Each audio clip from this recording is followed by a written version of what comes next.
देशभरातील बँकिंग नियमांमध्ये आजपासून मोठे बदल होणार आहेत, ज्याचा थेट परिणाम सामान्यांच्या खिशावरती होणार आहे। रिझर्व्ह बँक ऑफ इंडियाच्या आलेल्या नवीन सूचनानुसार 1 जानेवारी 2026 या नवीन वर्षामध्ये तुमच्या बँकेमध्ये मिनिमम बॅलन्स आता किती ठेवला पाहिजे याबद्दल सर्व बँकेच्या खातेदारांना सूचना देण्यात आल्या।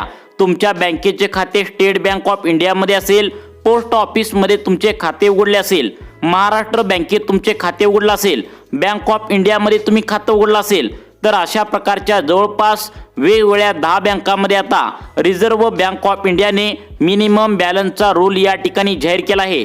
त्यामुळे खातेदारांनो, तुम्ही आता सावधान व्हा। येणाऱ्या 1 जानेवारी 2026 या नवीन वर्षामध्ये बदललेले बँकेचे 5 नियम जाणून घेणं प्रत्येक बँक खातेदाराचं आता गरजेचं आहे। यामध्ये एक चूक जर तुमची झाली तर खात्यातून गायब होतील हजारो रुपये। त्यामुळे आत्ताच थांबा आणि जे काम तुम्ही आता सध्याला करत आहात ते बाजूला ठेवा, कारण पुढची जी माहिती तुम्हाला या ठिकाणी सांगणार आहे ती ऐकून तुम्हाला कदाचित तुमच्या आयुष्यातील आतापर्यंतचा सर्वात मोठा धक्का या ठिकाणी बसणार आहे। कल्पना करा, एके सकाळी तुम्ही तुमच्या बँकेत पैसे म्हणजेच बॅलन्स तपासायला गेला। उदाहरणार्थ या ठिकाणी पोस्ट ऑफिस असेल, महाराष्ट्र बँक असेल किंवा स्टेट बँक असेल। तुम्ही अचानक सकाळी उठून या ठिकाणी बॅलन्स तपासायला जाता आणि अचानक तुम्हाला दिसतं की तुमच्या खात्यातून हजारो रुपये गायब झालेत। तुमच्या पायाखालची अचानक जमीन सरकते। तुम्ही धावत बँकेत जाता, मॅनेजरला विचारता की हे पैसे नेमकं गेलं कुठं, आणि काउंटरवरील कर्मचारी शांतपणे तुम्हाला उत्तर देतो, साहेब हे पैसे कोणी चोरले नाहीत, तर हा तुमच्यावर त्या ठिकाणी चूक केल्यामुळे लावलेला बँकेकडून हा दंड असणार आहे। तुम्ही बँकेचा एक नवीन नियम या ठिकाणी मोडलाय।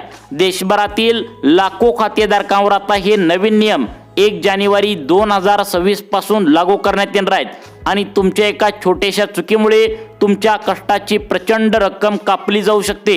रिझर्व्ह बँक ऑफ इंडियाने सर्व बँकांसाठी एक समान आणि नवीन नियम लागू करण्याचा निर्णय घेतला आहे। नवीन वर्षाच्या 1 जानेवारी 2026 पासून त्याची प्रत्यक्ष अंमलबजावणी सुरू होणार आहे।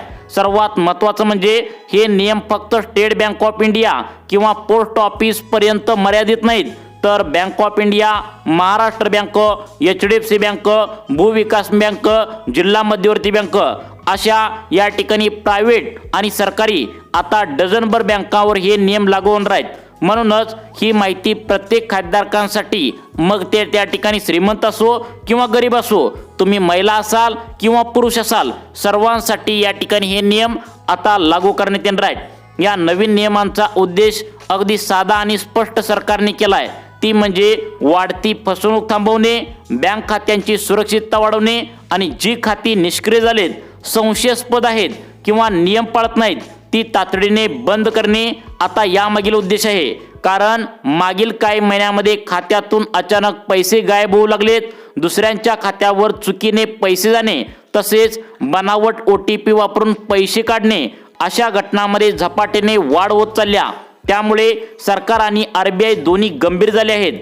त्यामुळेच एकाच वेळी 5 नवीन नियम सरकारच्या माध्यमातून लागू करण्यात आलेत आणि लक्षात ठेवा, या नियमामुळे लागणारा दंड इतका जड आहे की तो या ठिकाणी 1000-2000 अजिबात नाही आहे, तर 25,000 रुपयेपर्यंत मोठा दंड या ठिकाणी तुम्हाला बसू शकतो। यामधील काही गंभीर प्रकरणामध्ये अगदी 50,000 रुपयेपर्यंत सुद्धा हा दंड या ठिकाणी तुम्हाला लागू शकतो। शिवाय जर फसवणुकीचा प्रकार तुमच्या बँकेच्या खात्यासंदर्भात आढळला तर जेलची सजा देखील तुम्हाला होण्याची शक्यता वर्तवण्यात आल्या।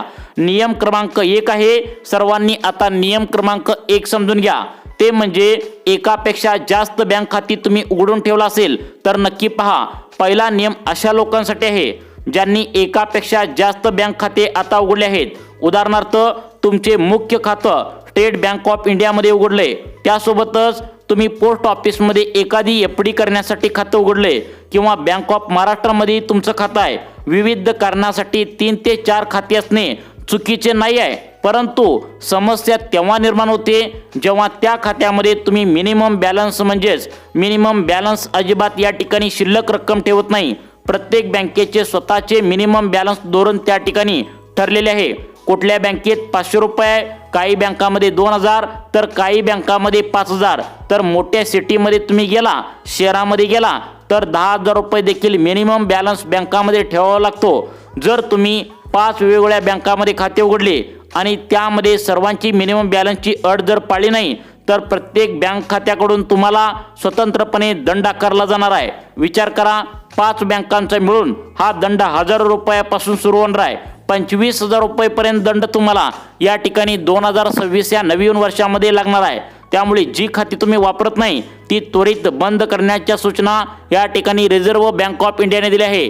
तसेच ज्या नागरिकांचं खातं स्टेट बँक ऑफ इंडियामध्ये आहे, Maharashtra bank, bank of India आणि पोस्ट ऑफिस यामध्ये आता तुम्ही शिल्लक रक्कम इतकी ठेवली पाहिजे. जर मिनिमम बॅलन्स या ठिकाणी अजिबात इतका ठेवला नाही तर तुमच्या बँकेचं खातं या ठिकाणी कायमचं बंद होणार आहे. वरून तुमच्यावर दंड देखील लावण्यात येणार आहे. आता बघा, सगळ्यात महत्त्वाचं काम तुम्हाला सांगितलंय. नियम क्रमांक 2 मोबाईल नंबर या ठिकाणी तुमचे जर असतील तर या ठिकाणी आता सगळ्यात महत्त्वाची सूचना सांगितल्या. सुरक्षितता यात अनेक लोकांचा आता काय प्रॉब्लेम झालाय, एकच मोबाईल नंबरला अनेक बँक खात्या संदर्भात त्यांनी खातं जोडलेलं आहे, म्हणजेच लिंक केलंय. हे अत्यंत धोकादायक ठरते असं सरकारने सांगितलंय. कारण एकच नंबर वेगवेगळ्या बँकामध्ये आणि वेगवेगळ्या व्यक्तींच्या खात्याला जोडलेला असतो. त्यामुळे या ठिकाणी फ्रॉड होण्याची शक्यता दुप्पटपटीने वाढते. बघा, जर तुमचा या ठिकाणी मोबाईल नंबर आता त्या ठिकाणी एकाच बँक खात्याला जोडला असेल तर तुम्हाला भल्या मोठ्या दंडाला आता प्रॉब्लेमला सामोरं जावं लागणार आहे. कारण एकच नंबर वेगवेगळ्या बँकामध्ये आणि वेगवेगळ्या व्यक्तींच्या खात्याला जोडला जातो. त्यामुळे फ्रॉड होण्याची शक्यता तर वाढतेच. जर तुमचा मोबाईल हॅक झाला किंवा OTP चुकीच्या व्यक्तीकडे गेला तर तुमच्या एकाच नंबरशी जोडलेल्या सर्व बँकामधील पैसे धोक्यात येऊ शकतात. त्यामुळे नवीन नियम स्पष्टपणे बँकेच्या खातेदारांना सांगतो की 2 वेगवेगळ्या बँक खात्यासाठी 2 वेगळ्या व्यक्तींसाठी एकच नंबरचा वापर करण्यापूर्वी तुम्हाला पुन्हा एकदा eKYC करणं या ठिकाणी अनिवार्य केलंय. जर मोबाईल नंबर आणि खातेदार यांचा ताळमेळ बसला नाही तर दंड थेट आता तुम्हाला या ठिकाणी बँकेतून अचानक कट करून घेतला जाऊ शकतो. आता नियम क्रमांक 3 निष्क्रिय खाती. तिसरा नियम अशा खातेदारांसाठी आहे जी 2 वर्षापेक्षा या ठिकाणी जास्त काळ निष्क्रिय खाते ठेवतात.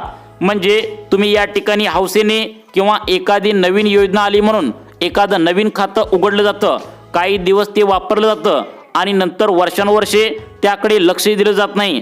अशा खात्यांना बँकिंग भाषेत निष्क्रिय किंवा डॉर्मॅट अकाउंट असं म्हणतात. RBIच्या नियमानुसार जर 24 महिने म्हणजेच 2 वर्षात कोणताही त्या बँकेमध्ये व्यवहार न करणे म्हणजे पैसे भरणे किंवा न काढणे झालं तर ते खातं आपोआप ब्लॉक किंवा गोठवले जाते. तेव्हा तुम्ही खात्यातून पैसे काढूही शकत नाही आणि जमा देखील करू शकत नाही. सर्वात मोठी समस्या तेव्हा उद्भवते जेव्हा अशा सोडून दिलेल्या खात्यांचा गैरवापर चोर लोक करतात. अनेकदा हॅकर्स किंवा गुन्हेगार अशा निष्क्रिय खात्यांचे क्रमांक मिळवतात आणि त्यातून काळा पैसा फिरवणे किंवा मोठे फ्रॉड करणे असे प्रकार या ठिकाणी करत असतात. म्हणून सरकारने जाहीर केलंय की जर तुमचे खाते 2-3 वर्षापासून बंद पडलेलं असेल तर ते तातडीने आता बंद करा किंवा बँकेत जाऊन पुन्हा एकदा eKYC प्रक्रिया पुन्हा चालू करून ठेवा. नाहीतर तुम्हाला न केलेल्या व्यवहारांचा दंड सोसावा लागेल. नियम क्रमांक 4 आधार कार्ड.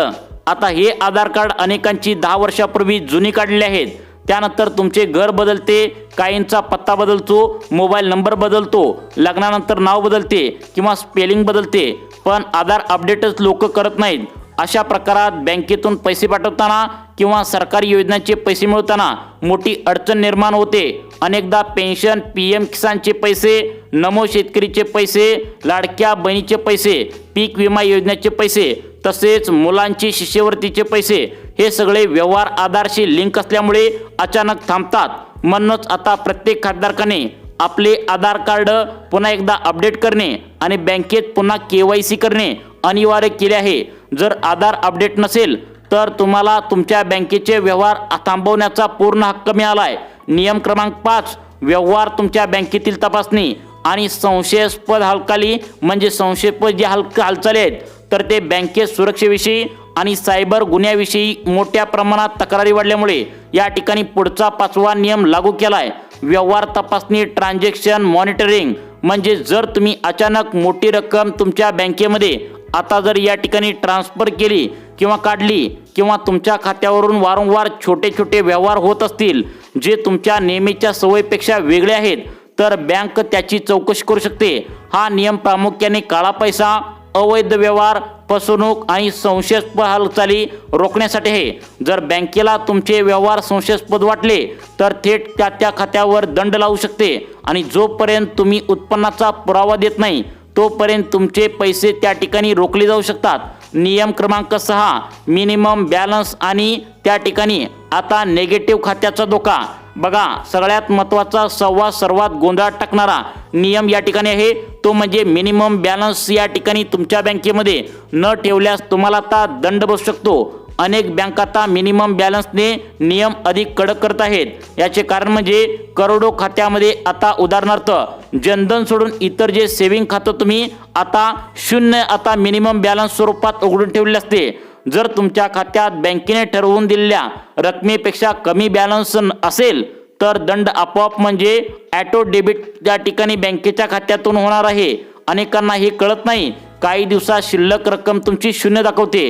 यात सर्वात भीतीदायक गोष्ट म्हणजे एकदा का बॅलन्स शून्य तुमचा झाला तर बँक दंड लावायचे अजिबात थांबवत नाही। तुमचे खाते निगेटिव्ह त्या ठिकाणी नकारात्मक मध्ये जाते। म्हणजे भविष्यात जेव्हा पण तुम्ही पैसे बँकेमध्ये जमा करायला जाल तेव्हा आधी ती दंडाची रक्कम कापली जाईल आणि बँकांनी हे देखील सांगितलंय की जर खातेदार निष्काळजी राहील पण हा दंड भविष्यात अजून वाढवला जाईल। विशेष इशारा आणि निष्क्रिय या ठिकाणी आता सर्व संशयास्पद खाते बंद करण्याचा निर्णय घेतलाय।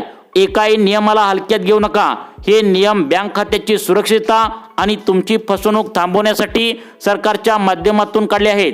पण चूक तुमची जर ज्या ठिकाणी मोठी असेल तर दंड मात्र तुम्हाला नक्की या ठिकाणी आता भरावा लागणार आहे।